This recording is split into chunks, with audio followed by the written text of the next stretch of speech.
मंगलम भगवान वीरो मंगलम गौतम गुणी मंगलम कुंद कुंदायो जैन धर्मोस्तु मंगलम सर्वमंगल मांगल्यम सर्वकल्याणकारकम प्रधानम सर्वधर्माणाम जैनम जयतु शासनम। ऐसा है कि शाम का टाइम अपना ऐसा निश्चित नहीं है कि किसी एक विद्वान का प्रवचन होगा, वो बदल बदल के भी हो सकता है। अब क्या प्रोग्राम रखेंगे कि कल घोषणा करेंगे, अब आज तो अपने एक दिन पहले का है, तो मैं सोचता हूँ कि छह ढाला तो सबका सुपरिचित ग्रंथ है और बहुत ही मार्मिक उसकी विषय वस्तु मैंने पढ़ा था। पहले ढाल में जो उसका चारों गतियों का दुखों का वर्णन किया है वो बहुत मार्मिक है और सबको यद्यपि मैं जानता हूँ कि आपका सबका सुनाया पढ़ाया है, लेकिन उसको फिर पढ़ेंगे, एक बार सुनेंगे तो आपको विशेष संतोष होगा, अच्छा लगेगा। इसलिए अपन सबसे पहले उसी की बात करते हैं। मैं जब अलीगढ़ गया था तो वहाँ से एक दिन शासनी भी गया था। मुझे मालूम था कि शासनी पंडित दौलत राम जी का जन्म स्थान है। पंडित दौलत राम जी जो छह ढाला बनाई जिन्होंने, वो शासनी में रहा करते थे। तो मेरी जिज्ञासा थी कि जानूं कि वो शासनी कैसी जगह है। जब मैं उस मंदिर में गया और मंदिर को मैंने देखा तो वास्तव में ऐसा लगा कि पंडित दौलत राम जी जैसे महान विद्वान व्यक्ति यहाँ बैठ कर के और स्वाध्याय करते होंगे। बिल्कुल छोटा सा मंदिर था और बिल्कुल अव्यवस्था, कोई व्यवस्था नहीं थी, कुछ ऐसी था। एक माली था, तो माली ने मंदिर खोल दिया और हमने दर्शन किए।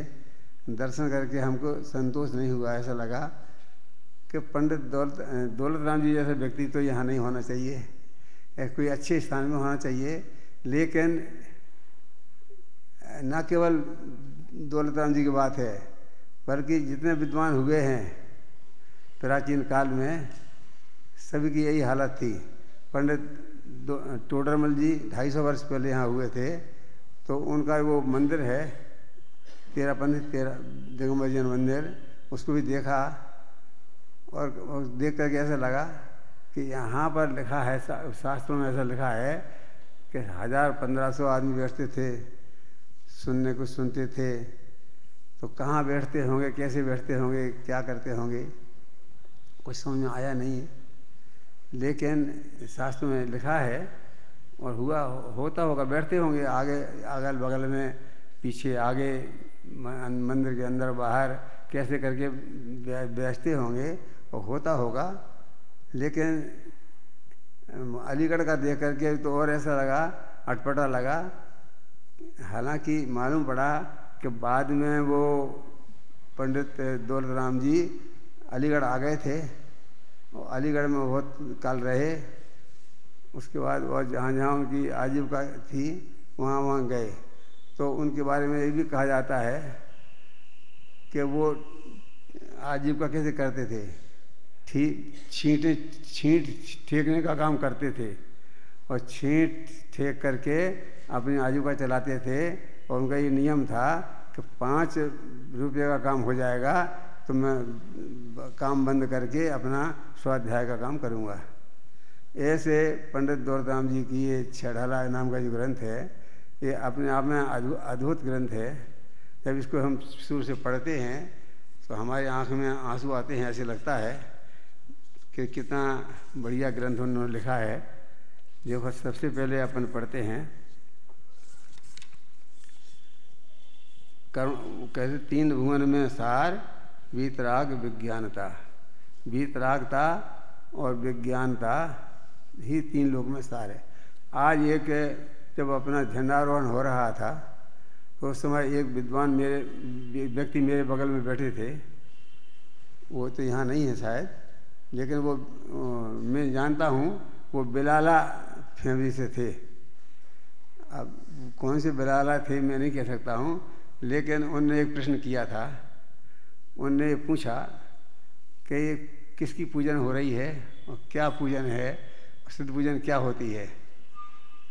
तो मेरे मन में आया कि मैं इन्हें कुछ समझाऊं, बताऊं, लेकिन प्रसंग ऐसा था, झंडारोहण का प्रसंग था, उसमें कुछ ज़्यादा बोला नहीं जा सकता था, बताया नहीं जा सकता था, और दूसरी बात इतना हल्ला हो रहा था कि मेरा गला भी काम नहीं करता था, तो मैं उनको बता भी नहीं सकता था। लेकिन मेरे मन में ऐसा आया कि यदि मुझे मौका मिलेगा तो मैं इनको बताऊंगा, समझाऊंगा कि जैन धर्म के हिसाब से वास्तव में ये सिद्ध चक्र पूजन क्या है। यद्यपि अन्य धर्मों के हिसाब से तो नाना प्रकार के विचार हैं लोगों के, लोग कोई बिरला ही ऐसा है जो भगवान में आकर्ता बुद्धि देखता हो, जैनियों के सिवाय। जैनियों में कितने जैनी हैं जो वास्तव में सच्चे स्वरूप को जानते हैं, सिद्ध भगवान क्या हैं, अनंत भगवान क्या हैं, आचार्य उपाध्याय और साधु क्या हैं, उनका स्वरूप क्या है। इस बात से बहुत कम लोग परिचित हैं।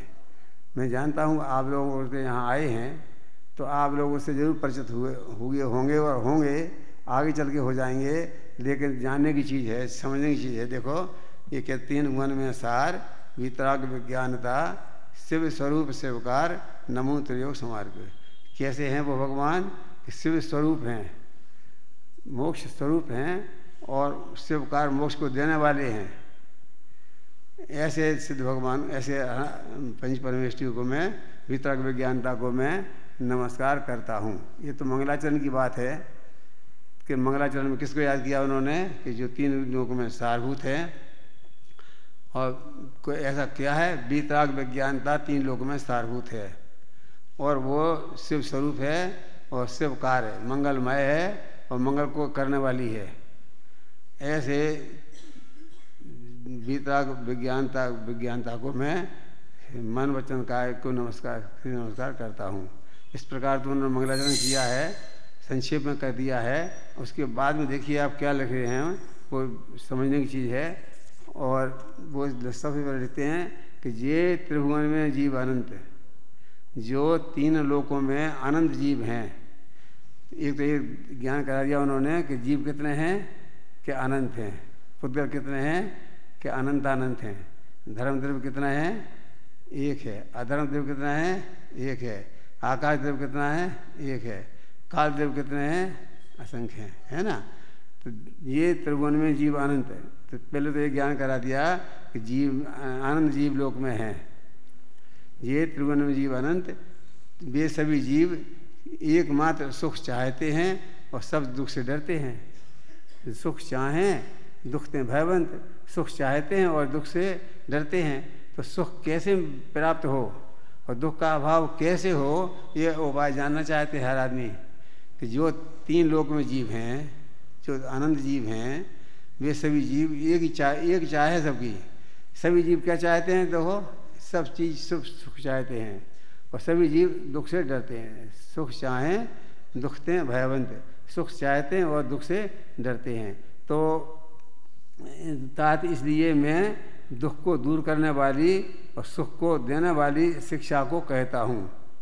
यहाँ तो पंडित संकल्प कर रहे हैं, पंडित दौलतराम जी संकल्प कर रहे हैं कि मैं वो शिक्षा बताऊंगा, वो संकल्प करूंगा काम कि जिससे दुख को दूर हो और सुख की प्राप्ति हो। ऐसा उपाय सुनने को समझने को मिले। ये उन्होंने संकल्प किया है, ये प्रतिज्ञा की उन्होंने, क्या सुख चाहें। तीन लोक के जीव, सभी जीव सुख चाहते हैं और दुख से डरते हैं। इसलिए मैं सुख को देने वाली और दुख को दूर करने वाली शिक्षा को कहता हूँ। अंत में तीसरे पद में वो इतनी बढ़िया बात लिखते हैं, वो जानने की चीज़ है। क्या लिखा उन्होंने? ताई सुनो। कौन किसको सुनाना चाहते हैं वो? ताई सुनो भव मन फिरयान। हे भव जीवो, तुम मन को स्थिर करके उस बात को अच्छी तरह से सुनो। क्या करके सुनो? क्या करके सुनो? मन को स्थिर करके सुनो। यदि मन को तुम चंचल करोगे, जैसे कोई व्यक्ति ऐसा लोटा हिलाए और नल से पानी भरना चाहे तो नहीं भर पाएगा। यदि उसे पानी भरना है तो उसको लोटे को स्थिर करना पड़ेगा ना। ऐसे मन को स्थिर नहीं करोगे तो तुम जो है तत्व को नहीं समझ पाओगे। यदि अपना कल्याण चाहते हो तो क्या लगे, ताई सुनो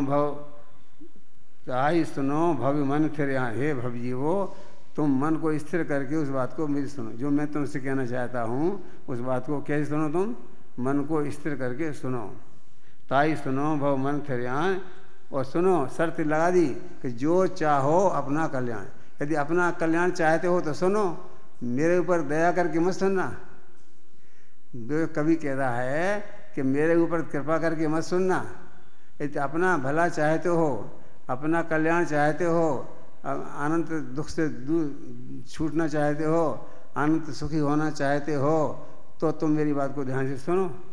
और यदि तुम्हें सुखी नहीं होना है, दुखी में आगे दुखों का वर्णन करने वाले हैं वो मैं जिस बात के लिए मैं ये बात कह रहा हूँ कि क्या दुखों का वर्णन करने वाले हैं, 4 अंगतियों में कहाँ कहाँ कैसे कैसे दुख हैं, उसका चित्रण जो किया है कवि ने, आप सुन कर के दंग रह जाएंगे। कमाल किया है। देखो, ताई सुनो भव मन थिरयान, जो चाहो अपनो कल्याण। और मोह अनादिकाल से क्या किया, मोह रूपी मदरा को पी करके, मदरा नहीं पी, मोह रूपी मदरा को पिया। मोहित होकर के अपने को भूले हुए हो। भूल आपको बरमतवाद, व्यर्थ में तुम अपने को भूले हुए हो और अपने स्वरूप को जानते नहीं हो। अब मैं क्या हूँ, मेरा स्वरूप क्या है, और मैं दुखी क्यों हूँ, और मैं सुखी कैसे हो सकता हूँ, इस बात को तुम जानते नहीं हो। क्या नहीं जानते हो कि मैं कौन हूँ, मेरा क्या स्वरूप है, ये दुख क्यों हो रहा है, दुख दूर करने का उपाय क्या है, ये बात तुम समझते नहीं हो, इसलिए तुम दुखी हो। ताई सुनो, उस बात को सुनो। मोह महामद वियो अनादि, भूल आपको भरमतवाद। तुमने अपने को व्यर्थ में भूल करके बिना कारण, व्यर्थ में बिना कारण अपने को भूल करके तुम दुखी हो रहे हो। तुम्हें यदि सुखी होना हो तो सुखी होने का उपाय मैं बताना चाहता हूँ, तुम ध्यान से उस बात को सुनो। ताई सुनो भव मन थिरयान, क्या करके सुनो, मन को स्थिर करके सुनो। ताई सुनो भव मन थिरयान, जो चाहो अपनों कल्याण। यदि अपना कल्याण चाहते हो तो, यदि तुम शर्त क्या लगाई उन्होंने कि यदि अपना भला चाहते हो, अपना हित चाहते हो, तो मेरी बात को ध्यान से सुनना कोशिश करो।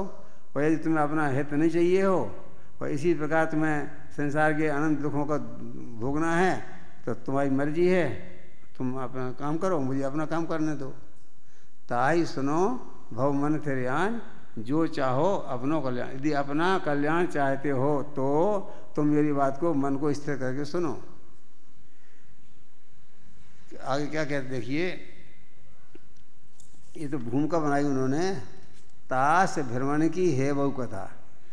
तास माने इस जीव के भटकने की बहुत बड़ी कहानी है। तास भ्रमण की है बहु कथा। ये कथा माने, अब कोई ये कहते हैं कि 6-18 में कोई कहानी थोड़ी है, तो इन्होंने यहाँ कहा है कि उस जीव के भटकने की बहुत बड़ी कहानी है, बहुत बड़ी कथा है।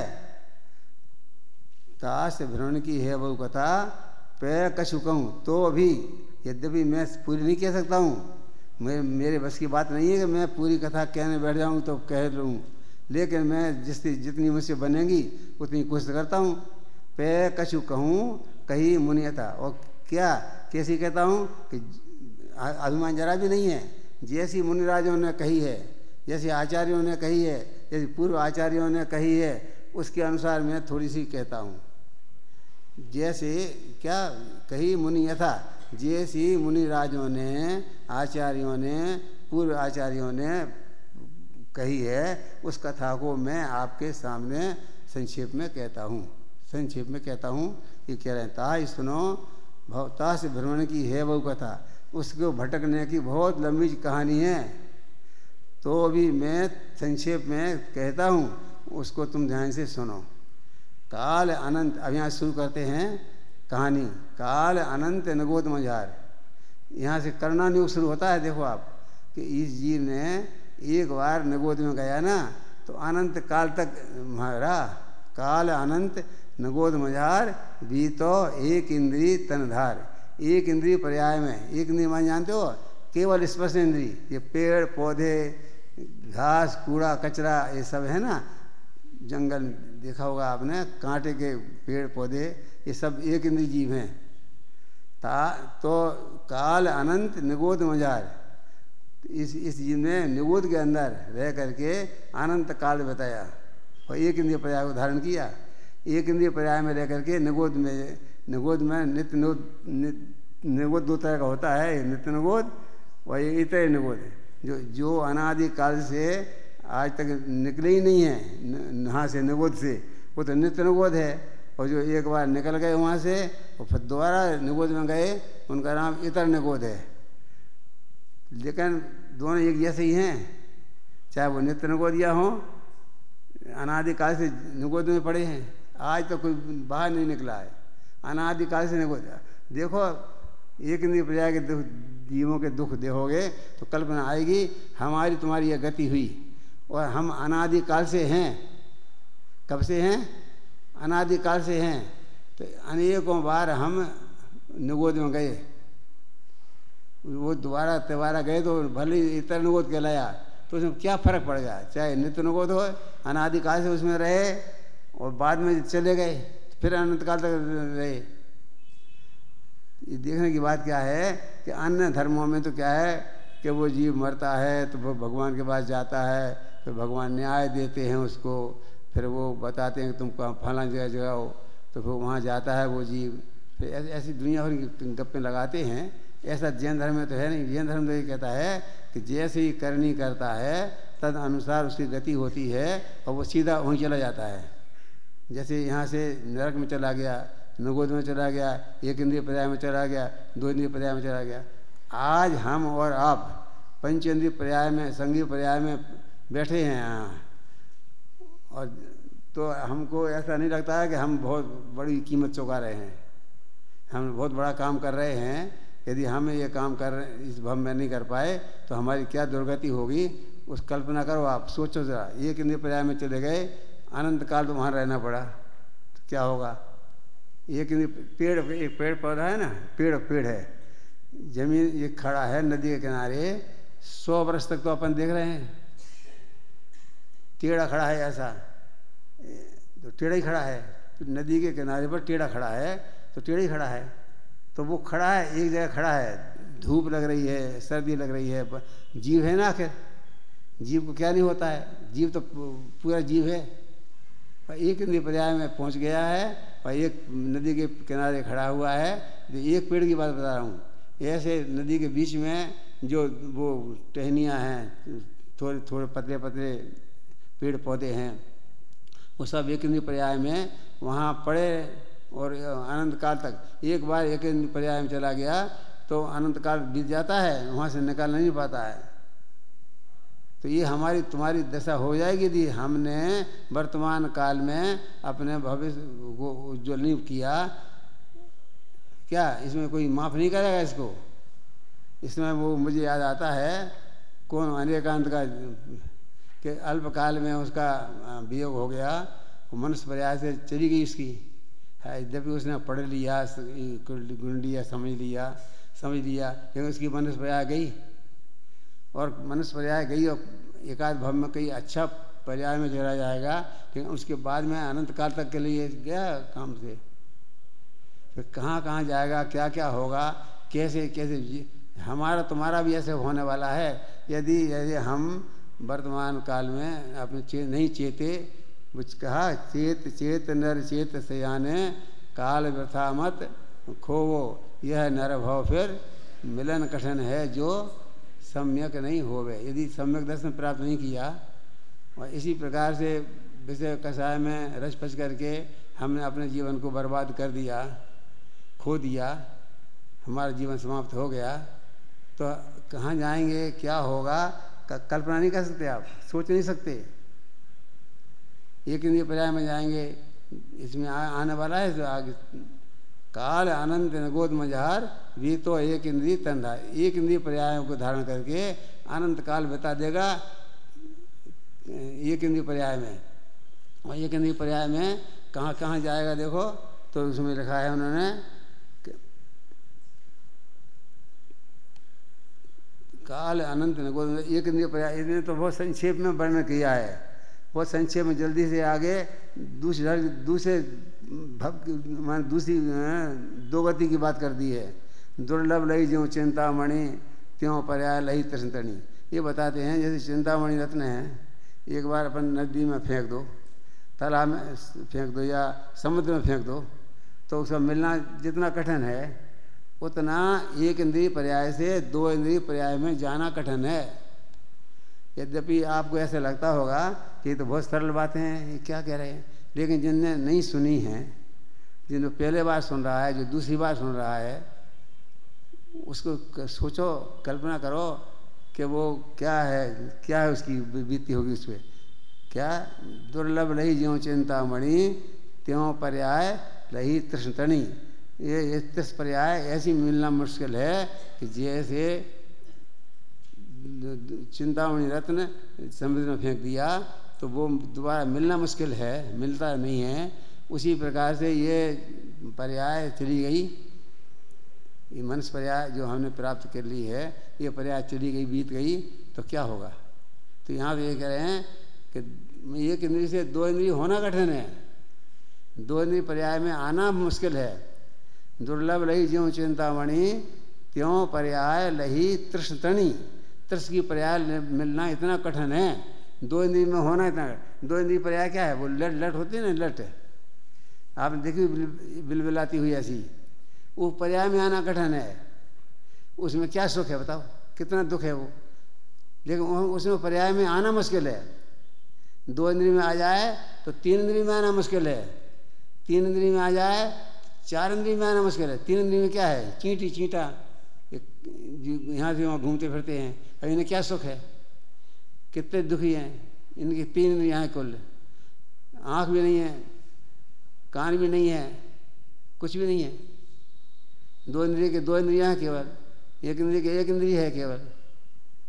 तो उन पर्यायों में हम गए हैं, हमें अपने ऊपर देखना है, हमें ये देखना है। हमने सब लोगों ने पढ़ा है, तो अरे पढ़ा तो है लेकिन गुना नहीं है, चिंता नहीं की, सोचा नहीं है इसके बारे में।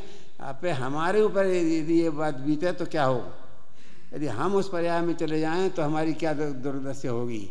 हम एक इंद्रिय पर्याय में चले जाएं, हम दो इंद्रिय पर्याय में चले जाएं, हम तीन इंद्रिय पर्याय में चले जाएं, तो जैसी करनी करेंगे तद अनुसार गति तो होगी, और ये असंभव तो नहीं है।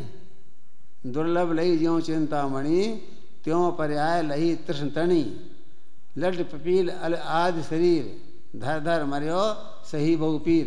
तो लट हुआ, चींटी हुआ, केंचुआ हुआ, दो केंचुआ होता बिल बताया घूमता है ना केंचुआ, देखा हुआ है आपने। आपके पास में आ जाए तो आपको घृणा लगे, कह रही ऐसे लगेगा ये कैसे बचें इससे, उसके पास नहीं रहना चाहते हैं, केंचुआ के पास, लट के पास। लट केंचुआ तीन दिन में आज चींटियाँ आ जाएँ तो बिस्तर पे तो ऐसे झटका देते हैं अपन। अब क्या सहारा है उनके लिए, विचार करो, उन पर करुणा करो तो मालूम पड़े कि वो कितने दुखी हैं बेचारे। और अपने फटकार दिया, ऐसा झटकार दिया, चार इंद्री में आ गया, भौरा हो गया, पांच इंद्री गया, पांच इंद्री में आ गया, पशु हो गया, पक्षी हो गया, कीट मकोड़ा हो गया, किसी पर्याय में चला गया, तो अपन सब उस पर्याय में हो के आए हैं। और यदि ऐसी दुर्दशा रही तो फिर दोबारा हम उन्हीं पर्याय में जा करके हमें जन्म मरण करना पड़ेंगे। इसलिए ये सोच करके और हमें सावधान होना है। इसलिए कह रहे हैं, इसलिए पढ़ा रहे हैं, इसलिए अपन पढ़ रहे हैं कि ये बात हमारे ऊपर बीत रही है, ये दूसरे की बात नहीं है, ये किसी तीसरे की बात नहीं है, ये फलाने पर ऐसा बीतती होगी ऐसी बात नहीं है, ये हमारे ऊपर बीत रही है। हम हैं, हम ही उस पर्याय में जाएंगे। ये दो इंद्री, तीन इंद्री, चार इंद्री, पांच इंद्री पर्याय में हम जाएंगे। कुत्ता हो जाएंगे, बिल्ली हो जाएंगे, नेवला हो जाएंगे, किन किन पर्याय में हम नहीं जाएंगे, कहाँ कहाँ नहीं जाएंगे। एक बार यदि चूक गए तो उन गतियों में हमें जाना पड़ेगा। ये सोच करके हमें सावधान होना चाहिए। और ये बात निश्चित है कि जो लोग यहाँ आ गए हैं और जिन वाणी की बात को सुन रहे हैं और समझ रहे हैं, उनको ऐसी दुर्गति नहीं होगी। अल्पकाल में उनका मोक्ष हो जाएगा। लेकिन इतना शर्त है, ये है कि अपन को उस ढंग से सोचना पड़ेगा, उस ढंग से विचार करना पड़ेगा। मुझे उसका आश्चर्य भी होता है कि वो बुजुर्ग आदमी जिनको ये पता नहीं है कि सिद्ध क्या होते हैं, संसारी क्या होते हैं, मोक्ष कैसे जाते हैं, संसार में कैसे रहते, बुजुर्ग हो गए, सफ़ेद बाल हो गए, मृत्यु कूका देने लगी, ये कहावत है ना, मृत्यु के समय आ गया है और अब अपन को यही पता नहीं है, तो कैसे काम होगा बताओ। यानी अन्य लोगों को तो है ही नहीं कुछ पता, मन ज्ञानियों के सिवाय जो अन्य लोग हैं उनको तो कुछ पता है ही नहीं। वो तो क्या पता है, बड़े बड़े कोई समझते नहीं हैं, जानते नहीं हैं। भगवान का नाम लेना बस इतना काम समझते हैं। वो दर्शन कर लिए वो काफ़ी हो गया। इस माने किसके दर्शन कर रहे हैं, क्या से दर्शन कर रहे हैं, क्या दर्शन कर रहे हैं, क्यों कर रहे हैं, क्या फ़ायदा है, क्या नुकसान है, कुछ नहीं जानते हैं। और अपने ज्ञानियों में भी कितने लोग ऐसे हैं कि जो सच्ची बात को समझते हैं, नहीं समझता कोई आदमी। तो इस बात को उनको समझाना है एक बार कि कम से कम एक पहली बार तो ये सोचो कि वैराग तो होए। जब प्रसंग आया ऐसा कि ये बात क्यों सुना रहे आप, मैंने कहा ये कि पहले कम से कम थोड़ा पात्रता तो जगे कि हाँ हम ये बात समझने लायक है, हमें कुछ समझना चाहिए। और समझने का हमारा समय आ गया है, यदि अभी नहीं समझेंगे तो कब समझेंगे। हैं इस चेत नर चेत सयाने काल व्यथा मत खो, ये नर भव फिर मिलन कठिन है जो सम्यक नहीं हो। यदि सम्यक दर्शन नहीं हुआ, सच्ची बात समझ में नहीं आई, तत्व ज्ञान नहीं हुआ, तो हमारा ये मन स्वभाव चला जाएगा मुफ्त में और हम मर जाएंगे। इसलिए कह रहे हैं तो दुर्लभ लही जो चिंतामणि, त्यों पर्याय लही तृष्ण तणी, लट पपील, पपील माने चींटी थी, तीन इंद्री जी वो पिपील कहते हैं चींटी को, चींटी होते ना इसको पिपील कहते हैं। पिपील माने चींटी, लट दो इंद्री, पिपील तीन इंद्री, अली माने भौरा ये चार इंद्री, अली आदि शरीरों को धारण किया, धर धर मर्यो सही बहु और बार बार मरण किया, अनंत अनंत दुख सहन किया, सही बहु पीर, नाना प्रकार से हमने पीर दुख को सहन किया। अब जो है आगे आगे चल के एक एक बात को उन्होंने बता रहे हैं कि आप त्रिंज गति में आया ही जी, मान लीजिए वहाँ से निकल आया किसी तरह से, मान लो समय पा करके या समझ लो दुख भोग करके और निकल आया, तो कब हूँ पंचेंद्रिय पशु भयो, कभी ये जी पंचेंद्रिय पशु हो गया।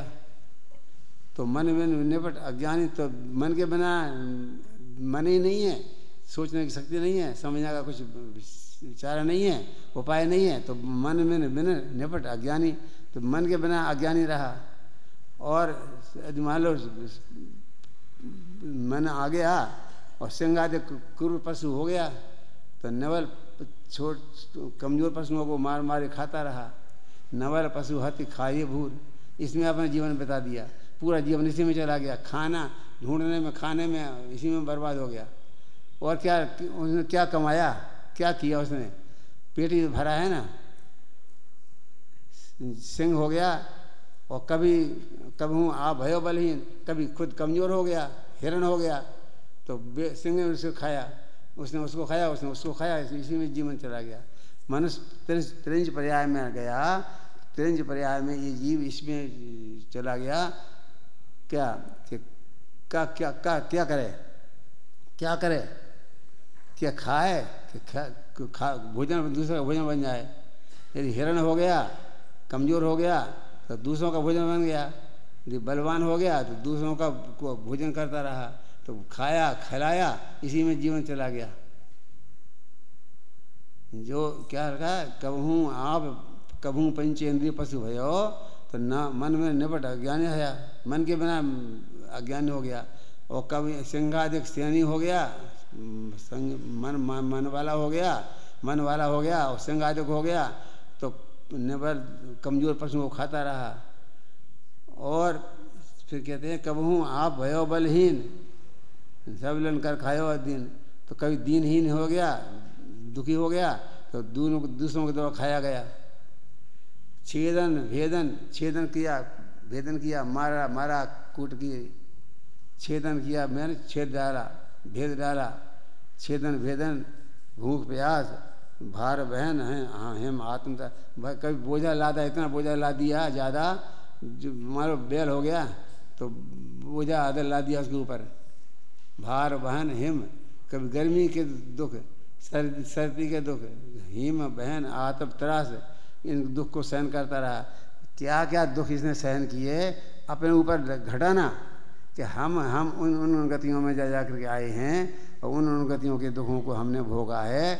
यदि हमसे ये दोबारा गलती हो गई क्या कि अपने को नहीं जाना, अपने को नहीं पहचाना, अपने में जमे और रमे नहीं, तो हमें भी दोबारा ये अब चाहे तो चला जाएगा, फिर ये काम बार बार तो मिलेगा नहीं। हमने उसका दुरुपयोग किया तो वो हमसे छीन लिया जाएगा, वो हमको दोबारा मिलेगा नहीं।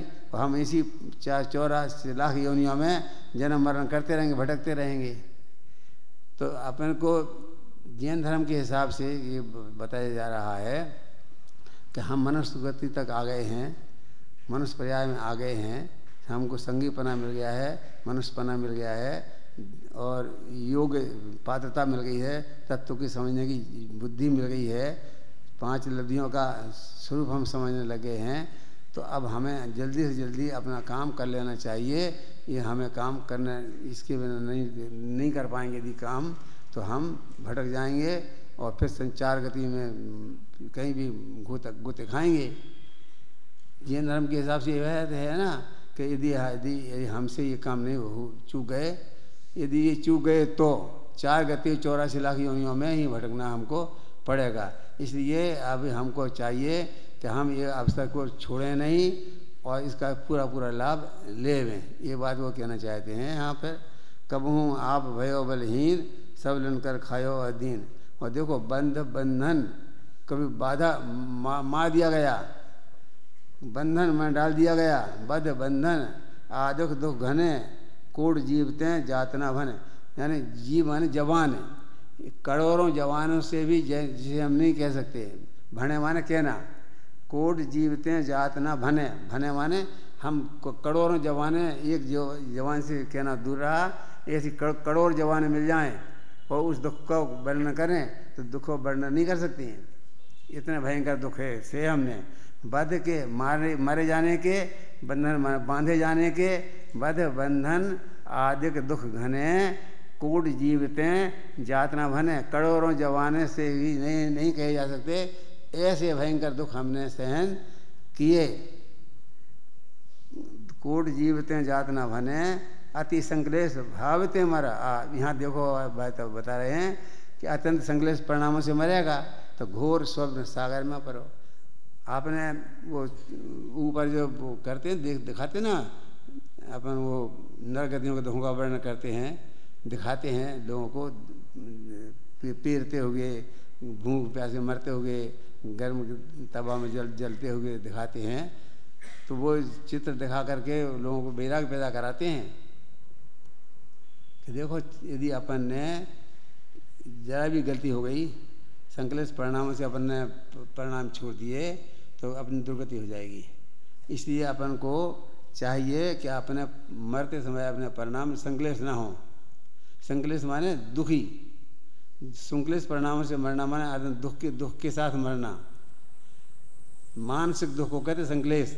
संकलेश माने मानसिक दुख, मानसिक दुख के साथ में अपन मरण करें। जो ये आत्महत्या कर लेते हैं, जो ये मर जाते हैं, ये तो संकलेश परिणाम से ही मरते हैं। यदि इनकी गति क्या होती होगी? यदि हमारी गति ऐसी दुर्गति हो गई, संकलेश परिणामों से हमारा मरण हो गया, कुमरण हो गया जिसे अपन कहते हैं, तो हमको सुधारना चाहिए, अपने जीवन को सुधारना है। जीवन कब सुधरेगा कि अपन मरण कब सुधरेगा कि जीवन सुधरेगा तो मरण सुधरेगा। तो अपना जीवन नहीं सुधारेंगे, अपन जीते जी अपन को इस बात को ध्यान नहीं रखेंगे तो मरते समय तो रख नहीं पाएंगे। इसलिए अपन को चाहिए कि मरने के पहले तत्व ज्ञान के समझ करके, अपने वस्तु का स्वरूप समझ करके, सबसे बढ़िया उपाय मुझे याद आता है गुरुदेव श्री जी जो बताई है। गुरुदेव जो सबसे ज़्यादा प्रसिद्ध हुए हैं और हमारे हृदय में बसे हैं, उसका कारण एक है कि उन्होंने हमें ये बता दिया कि जो कुछ होना है सो निश्चित है। क्रमबद्ध पर्याय के स्वरूप के द्वारा उन्होंने हमें ये बात समझाई। हालांकि वो श्वेतांबर कुल में पैदा हुए थे, किसी श्वेतांबर को ये पता नहीं है, बल्कि वो यही समझते कि तो भ्रष्ट हो गया। कौन? कांजी स्वामी, जो दिगंबर में चला गया। और कांजी स्वामी कहते कि भैया करोड़ों उपाय करके भी मुझे ये जिनवाणी मिल गई, तत्व ज्ञान मिल गया, वस्तु स्वरूप समझ में आ गया, क्रमबद्ध पर्याय मेरी समझ में आ गई, सर्वज्ञता का स्वरूप मैं समझ गया हूँ, वीतरागता का स्वरूप मैं समझ गया हूँ। इससे बड़ा और काम क्या हो सकता है। तो इस जन्म में यदि अपन को जन्म मिला है तो क्रमबद्ध पर्याय के सहारे से अपन अपने जीवन को परम शांत रख सकते हैं। ये क्रमबद्ध पर्याय एक ऐसी चीज़ है, आपका समय हो गया है लेकिन मैं बताना चाहता हूँ थोड़ा सा। क्रमबद्ध पर्याय के बारे में कहना है मुझे, इसलिए बताना है कि अपन इतना तो जानते ही हैं कि जो वीतराग और सर्वज्ञ हैं, सर्वज्ञ के सहारे से हम इस बात को समझ सकते हैं कि जो तीन लोक को और तीन काल को जानते हैं उसका नाम सर्वज्ञ है। तो हमारा भविष्य क्या होगा, हमारा जो होना है सो निश्चित है, केवल ज्ञानी ने गाया है। अपन रोजाना बोलते हैं कि जो होना है सो निश्चित है, केवल ज्ञानी ने गाया है। केवल ज्ञानी ने जो कुछ कहा है, जो होना वही होना है, कुछ उसमें नया होना नहीं है। तो हम अपने परिणामों को इतना उज्जवल बनाएं, इतना स्वच्छ बनाएं, साफ बनाएं, इतना निर्मल बनाएं और छोटी छोटी बातों के लिए संकलित परिणाम नहीं करें, क्योंकि अति संकलित भाव से मरेंगे तो नरक में जाकर के पड़ेंगे। और एक बार नरक में चले गए तो फिर पता ठिकाना नहीं लगेगा, अनंत काल तक वहीं निकल जाएंगे। 33 सागर तक रहता है नरकों में। सागर की क्या गिनती है पता है? आप कल्पना करो, आप सोचो। मैं नहीं कह सकता हूँ। वो एक किशन लाल जी हैं अलवर में, वो सुनाते हैं, सागर के बारे में बताते हैं, कितना गंभीर चिंतन करते हैं वो। अनंत काल सागर माने ये समुद्र है ना, तो इसमें कितना पानी है, अथाह पानी है ना। ऐसे सागर की बहुत लंबी चौड़ी स्थिति है कि 33 सागर तक जाकर के मन नरक में जाके पड़ जाता है जीव। तो अनंत काल हो गया वो। तो यदि हमने वर्तमान काल को नहीं संभाला तो हमारी वही दशा होगी जो नरकों में जीव की होती है। ये बता रहे हैं। हाँ, यद्यपि समय नहीं है, लेकिन ये नरकों के दुखों का वर्णन करेंगे। अब दोबारा कभी मौका मिलेगा तो अपन बात करेंगे कि नरकों में किस प्रकार से दुख होते हैं, कैसे होते हैं, उसकी चर्चा अपन बाद में करेंगे।